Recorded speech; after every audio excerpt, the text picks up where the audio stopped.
शेतकरी मित्रांनो, आज आपल्या अंकुर 930 या प्लॉटमध्ये बघू शकता या ठिकाणी जवळपास 1 एकरचा प्लॉट आपला हा अंकुर 930 हा प्लॉट आहे. शेतकरी मित्रांनो, मागील वर्षी आपण या क्षेत्रामध्ये शिमला मिरचीची आपण या ठिकाणी लागवड केली होती. अतिशय चांगलं असं नियोजन शिमला प्लॉटमध्ये आपण मागच्या वर्षी याच क्षेत्रामध्ये आपण केलं होतं आणि बघू शकता यावर्षी त्याच रानात आपण अंकुर 930 ही व्हरायटी आपण दरवर्षी लागवड करतो.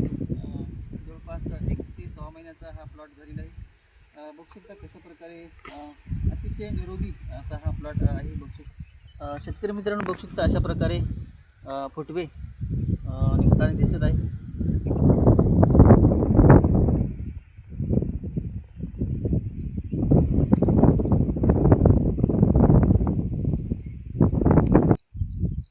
शेतकरी मित्रांनो, ही जी लागवड आपण केलेली आहे 4.5 फुटाचे मल्चिंग अंतरून त्यावर आपण झिकझॅक पद्धतीने 1 ते 6 फुटाच्या अंतरानं एका बेडवर 2 लाईन आपण अशा पद्धतीने लावलेली आहे.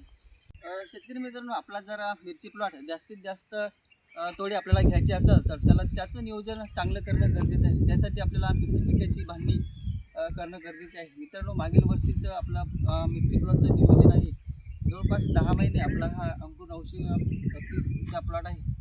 10 महिने आपण मिरचीचे चांगल्या प्रकारे नियोजन केलं होतं. त्यासाठी आपल्याला मिरची पिकाची बांधणी करणं गरजेचं आहे. त्यासाठी बघू शकता या ठिकाणी आपलं बांधण्याचं नियोजन चालू आहे. शेतकरी मित्रांनो, अशा प्रकारे आपण प्रत्येक बेडवर अशा प्रकारे 2 ते 3 फुटाचे येळूचे बांबू आपण लावलेले आहे. बघू शकता अशा प्रकारे प्रत्येक तासामध्ये जवळपास 15 ते 20 फुटाच्या अंतराने अशा प्रकारे आपण येळू लावून घेतलेले आहे. आणि या येळूच्या साहाय्याने आपल्याला दोन्ही साईडकडून तार बांधायचा आहे, जेणेकरून आपलं जो मिरचीचं झाड आहे ते एका साईडला पल्ल्या गेलं नाही पाहिजे. यासाठी आपण दोन्ही साईडकडून या येळूला आपण तार बांधणार आहे, जेणेकरून आपला जो प्लॉट आहे जास्त काळ चालेल.